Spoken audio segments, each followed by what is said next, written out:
Yan. So, paano naman kapag in-apply mo na yung research, okay, sa nursing? So, anong pagkakaiba nila? Pag in-apply mo na yung research sa nursing, so may systematic inquiry pa rin. Ibig sabihin, may process pa rin. Pero this time, ano na siya, dapat relevant na siya sa nursing profession. So, anong meaning yan? Dapat yung mga i-research mo ay about sa mga issues, gaps, and then problems na meron saan sa nursing profession. Okay?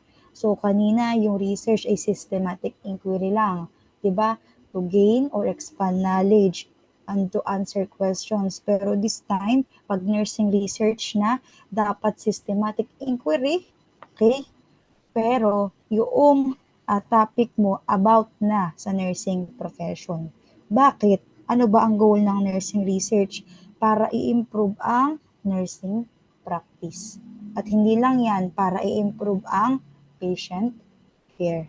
So, ano example niyan?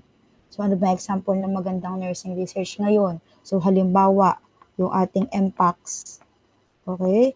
Yung ating MPACS, pwede mo yung gawa ng research. Makakatulong ba yan sa nursing profession? Yes, makakatulong yan. Kasi ito po ay sakop ng sakop to ng ating PHN o ng ating CHN, nursing po. Okay? So, ganyan kapag nursing research. Next naman is evidence-based practice in nursing o yung sa madaling salita, yan. Okay? EBP. So, minsan sa board, ganyan lang ang nakasulat, EBP lang. So, anong meaning? Evidence-based practice. Kapag evidence-based practice naman, ang hahanapin mong mga keyword, ang hanapin mong mga keyword for record, good evening po, for recorded videos and photo mahahanap po. Okay. So, si Wonders po ang sasagot po niyan. Ano po? Okay. So, yan. Saan ba ako? So, pag evidence-based practice, hanapin mo mga keyword is yung best and then yung current. Hanapin mo yan, Pag nakita mo yan, sa tanong, walang ibang sagot kundi EBP yan. Bakit? Pag kasi evidence-based practice, ito yung mga pinag-aralan, Pinag-aralan yan. Yan po ay dumaan sa masusing pag-aaral para para ang makuha niyang data o practice is updated, okay? At pag sinabi mong best, pag ginamit yan sa practice, yan po ay efficient. Yan po ay efficient. Okay? Ulit, kapag sinabing EBP, anong hahanapin mong mga keyword? Hanapin mo lang si best at saka si current. Kapag nakita mo yan, ang sagot na ay EBP. Ano po? Bakit? Pag kasi evidence-based practice, yan yung mga interventions o procedures na pinag-aralan at napatunayan. Ano po?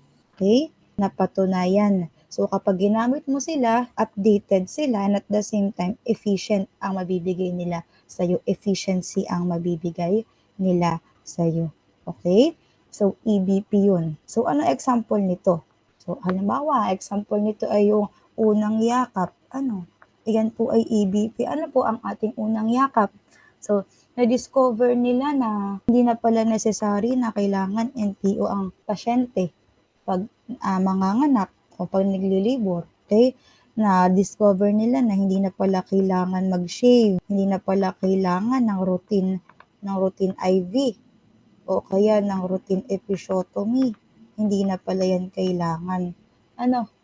Okay? Kasi bakit? Nakaka-contribute lang to ng sa development ng infection, At yung NPO naman, hindi mabibigyan ang mother ng energy na umiri. Okay? So, napatunayan dyan sa unang yakap na hindi na to effective. Okay, so ganun yung EBP. Dapat updated and then efficient.